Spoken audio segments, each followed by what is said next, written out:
نعرے تکبیر، نعرے رسالت، نعرے حیدری،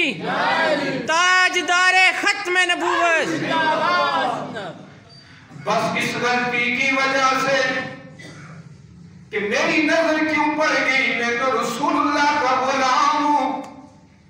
ابھی راستے میں 2 قدم آگے چلے کہ ذہن میں یہ رات بدلنا شروع ہو گئے، چہرے کا رنگ فق ہو گیا، زد پڑنا شروع ہو گیا۔ اب میرے آقا کریم کو اللہ نے خبر دے دی ہوگی کہ تیرا صحابی، تیری خدمت کرنے والا، اس کی نظر ٹھیک ہے۔ بس وہاں سے سیدھے واپس پلٹ کر جنگل کی طرف، پہاڑ کی طرف دیوانے وار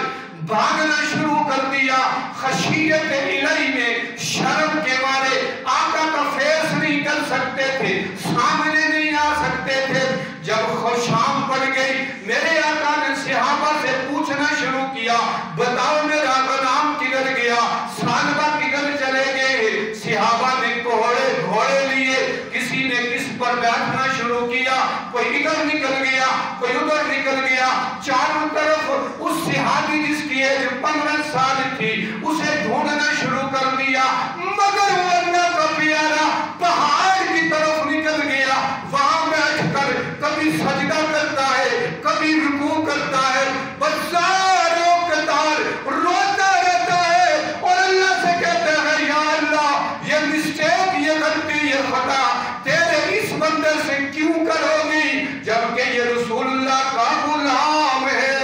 سبحان اللہ۔ آج ہم بھی غلام ہیں اور کیا کچھ نہیں کرتے۔ عزیزان غلامی القدر،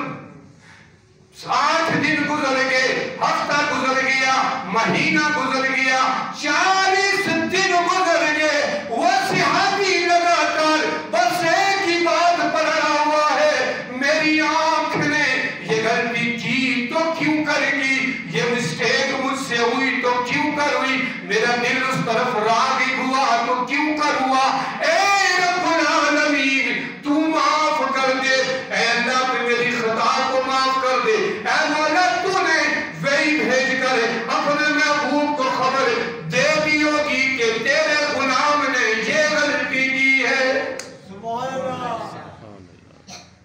40 دن کے بعد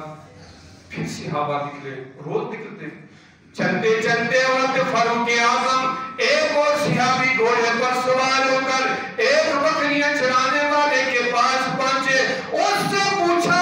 ارے بتا کوئی چھوٹا بچہ جس کی ایج 15 سال کے لگ بھگ ہو، فلاں فلاں اس کا حلیہ ہے، کیا تو نے اسے دیکھا ہے؟ وہ کہتا ہے میں نہیں جانتا آپ کس کی بات کرتے ہیں، مگر ایک بات بتانا چاہتا ہوں، یہ سامنے جو پہاڑ ہے نا، یہ جو جنگل ہے نا، وہاں سے ہر روز کسی کے زار و قطار جب رات پڑتی ہے تو رونے کی آواز آتی ہے، یوں لگتا ہے کوئی کتنے دن کا پیاسا اور بھوکا اور زخمی ہے کہ اس کے جسم میں جب درد ہوتا ہے تو کرا کی، رونے کی، تڑپنے کی، چیخنے کی آوازیں آتی ہے۔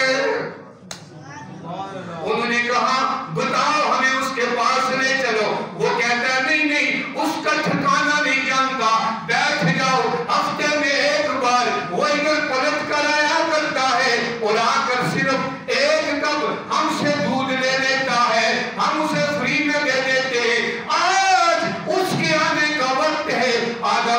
گھنٹے کے بعد وہ آ جائے گا، آپ اسے دیکھیے گا کیا یہ وہی ہے یا کوئی اور ہے۔ حضرت عمر اور صحابہ بیٹھ گئے، وقت ہوا، جب وہ آیا دیکھا بال بڑے ہوئے ہیں، حالت گفتہ ہے، بڑی بری حالت ہے۔ جب صحابہ نے دیکھا وہاں ہے تو وہی پر حالت بدلی ہوئی ہے، رنگ زرد پڑا ہے، سیاہ پڑ گیا ہے۔ فرمایا ہے اے صحابہ کیا ہوا؟ اس نے کہا تم کیوں آگے ہو؟ میں تو چھپتا پھرتا ہوں، میں تو فیس کرنے کے قابل نہیں ہوں، میں تو آپ کے سامنے جانے کے قابل نہیں۔ فاروق اعظم کو دیکھا، بھاگنا شروع کر دیا۔ فاروق اعظم نے پکڑ کر کہا تمہیں بھاگنے کی ضرورت نہیں، تجھے تیرے محبوب نے بنایا ہے۔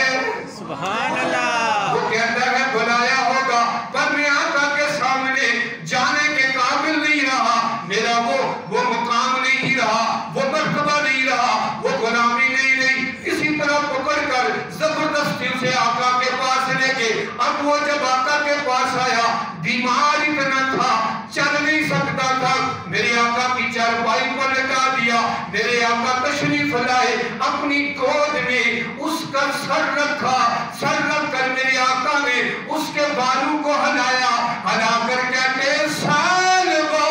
اے سالبہ جو کام تو نے کر دیا ہے نا کائنات میں شاید کوئی نہ کر سکے تیری جانے کی باری آ گئی ہے تیری موت آ گئی ہے مگر خوش ہو جانا اس لیے کہ تیری موت کسی اور کی گود میں نہیں کسی پیر کی گود میں نہیں کسی استاد کی گود میں نہیں کسی ماں یا ڈاکٹر کی گود میں نہیں اللہ کے رسول کی گود ہے اب تیرا مقام یہ ہے جب قیامت کا معاشر کا وقت ہوگا جب قبر سے اٹھے گا محشر کے وقت بھی ایسا لگا میری گود ہوگی تیرا سر ہوگا سبحان اللہ نعرہ تکبیر اللہ اکبر رسالت یا رسول اللہ نعرہ حیدری یا تاجدار ختم نبوت زندہ باد عزیزان گرامی قدر بات کیا ہے بس اتنا بات ہے اتنی بات یاد رکھے باقی تقریر کو بھول جائے باقی بات کو بھول جائے یہ پلہ باندھنے کہ اللہ کے آگے ہر وقت توبہ کرتے رہے جب بندہ توبہ کرتا ہے وہ اللہ کا محبوب ہو جاتا ہے جب بندہ توبہ کرتا ہے وہ اللہ کا پیارا ہو جاتا ہے جو اکڑتا ہے اکراتا ہے توبہ سے دور رہتا ہے وہ اللہ کی رحمت سے بھی دور رہتا ہے بس یہ بات یاد رکھے گناہ ہو تب بھی نہ ہو تب بھی رات